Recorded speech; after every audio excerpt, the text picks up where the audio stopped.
friends, welcome back to my channel today. I'm excited to share a fun scraplift process with you because it's Scraplift Crafternoon time, and this layout from Fawn Palmer is awesome. Scraplifting is such a great way to jumpstart your creativity. I'll walk you through how I interpreted Fawn's layout, what I was inspired by, what I kept and what I changed to make it my own. This is one of my favorite ways to honor other creators. I honor their creativity by making it my own. And today I'm using Scrapbook Fantasies Amazing Nature's Way Connection. I also have these two pieces of chipboard, which is a title that I'm putting together, and I'm going to use the stress sprits here to color them up. So I am using the Wilderness one, which is properly called Rustic Wilderness. And then I'm also adding in some vintage photo just to give it that brown tinge as well, and that will and then to top it off I'm putting in squeezed lemon. So that's going to put to the side to give it some drying time, and while that's happened I'm going to cut up all of my strips that I need. Now I like this layout. I'm excited by it because it is actually one I headhunted for us as a crew to scraplift, and I love when that happens. And also it usually generally means that I'm going to stick pretty close to the scrap lift because it's the one I chose, it's the one I wanted, it's what inspired me to get creative. So what I'm doing here is I am inking up my edges with some gathered twigs, and that's really just to give it that distressed vintagey feel, give it a bit more woodsy outdoors. And then I'm just going to layer it up. Now this is for my photo mat, and as you can see, Nature's Way from Scrapbook Fantasies lends itself beautifully to this color palette, and I really do like this color palette. It's natural, it's earthy, and like, look at that wonderful background paper there. Alicia does a great job with her papers, and I'll have all her details linked down below so that you can go check them out. Now this photo, it is my favorite photo of my daughter. I have done it in multiple sizes. I probably have scrapped it once before, but I'm going to probably scrap it 2 more times. One for her, one for me, a big one as well.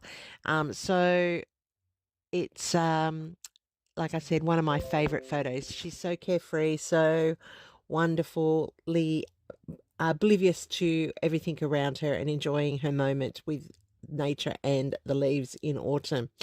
So I am going to fishtail all these banners up. I am doing 5 for each side as per Fawn's layout, and I'm just measuring them at different widths so that they fit nicely together and create that landing point for the embellishments. Now each of these are ranging in sizes from 3 inches down to 1 inch, and I'm just using bits and pieces from my scraps from this Nature's Way kit. And it seems such a shame I'm actually going to use that girl as part of my embellishing process. You can, as I said, make this your own any way you choose. You can have 1 photo, you can have 2 photos. I'm sticking with Fawn's 1 photo. You could have 2 instead of having a cluster point at the top left. You could also make that a photo landing point at the top left. So remember, with a scrap lift, you choose the bits and pieces that inspire you. I love fishtail banners. I think they look so good on a layout, and you can just tuck them in all over the place and they just add that little bit of extra element. Plus it's a good way of using up your scraps without throwing them away. And I'm just inking up all the edges with the gathered twigs. As I said, gathered twigs is one of my favorite distress inks. I like it because it gives that vintagey feel and that earthy tone to it. So in the old days I used to use pine cone from Craft. Of course, did not have blending brushes like we do now, and just use the ink pad to do that distress edging. Now I'm using gathered twigs, or I use smoked timber. So today the gathered twigs has got a run, and I'm just going to tape up all of my pieces because I'm going to get ready to layer them up. And as you can see, it's a little bit task laborious, and I do want to leave it in because sometimes I think people get the wrong impression that the layout just comes together really quickly. It doesn't always come together really quickly, trust me.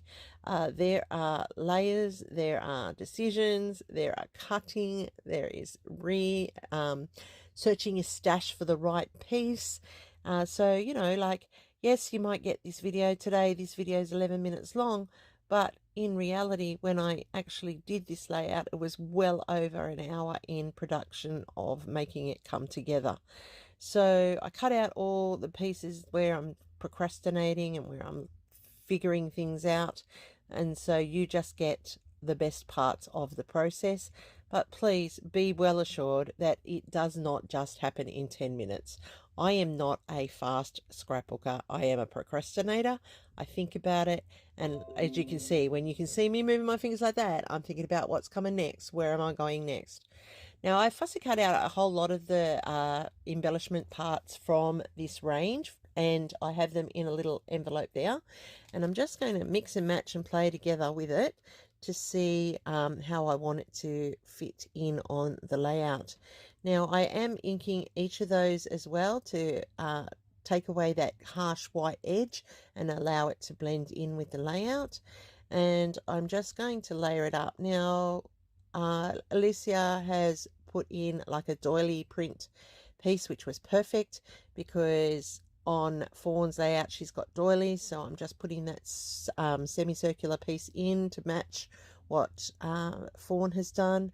I am creating the cluster over here to the top left like Fawn's, but mine are more of the elements, more natural, whimsical type of feel for the layout.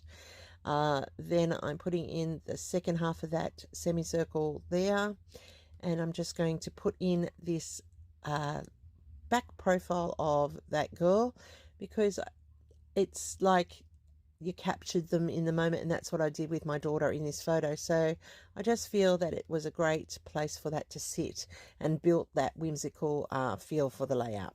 So I went off screen there just to adhere it all into place so that you could see how that's come together. I've used some foam tape to pop up pieces all over the place just to give it dimension and depth.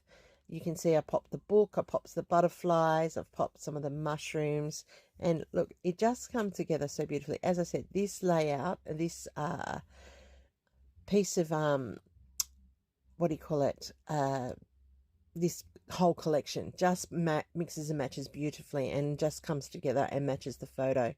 So I was fooling around with this foliage, and in the end I actually take it away. I don't think it's necessary, and I don't actually end up putting it on there. So the title is now dried, and I'm able to come back and put it in. That chipboard is very, very flimsy there for Serenity.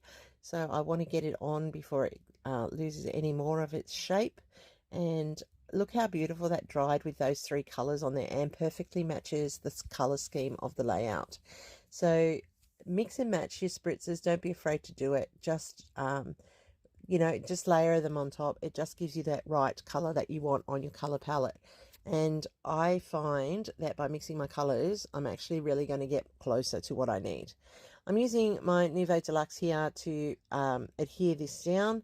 Yes, it will sit on the photo. It is archival safe, so it'll be fine. And if not, it's a digital print. I can always reprint it and put it on if I needed to.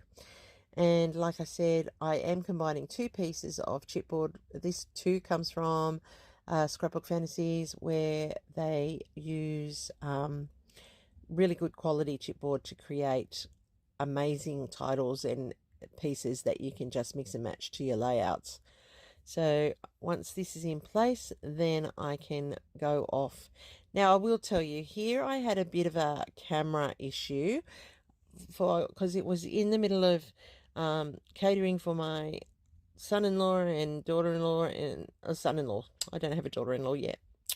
It was my son-in-law and my daughter's husband, that's what I was trying to say, coming over, and we're having dinner. And so I mixed up my processing with my camera for some reason, and so you missed the process of me putting down the sequins. So I reversed it. So instead of stopping the camera, I left it running, and then when I went to do it, I stopped the camera. crazy. Anyhow, so I'm just cleared up all those sequins, and then I realized I need a few more added to the layout. And I do love the color scheme. I've gone with the bronzy color and some blue, as you can see here, and I'm just adding a few more just to get that scattering of the sequins as Fawn has on hers. And then I decided that I wanted to add in some dragonflies. So sorry that you saw me standing up there, but I wanted to add those in, and I've got my dragonfly punch, and that's just a little bit more of the gold being brought into the layout, and it's just that little bit extra. And if you have a look on Fawn's, I think she's got stars on hers. So I've added the little dragonflies into the sequins clusters. Just writing down that this was Lily in 2025. And there you go. This is my layout, and I love how it came together. Look at those clusters. Look at those beautiful embellishments, all from the fussy cut sheets. Trust me, you will love the range. It's called Nature's Way, and it's from Scrapbook Fantasies. I will have the link down below. Now, thank you, Fawn, for letting us create from you. You can see those little dragonflies. They add just that little bit extra sparkle to the page. All the girls, if there's everyone playing, there are 10 of us. Each week we meet on a Sunday. Each week we scraplift somebody else, and we bring their projects to the forefront of our socials. Go and check everybody out on the playlist, which I have linked down below. Happy creating, everybody, this week. See you in the next video. Thanks for watching. I really do appreciate it. Don't forget the thumbs up.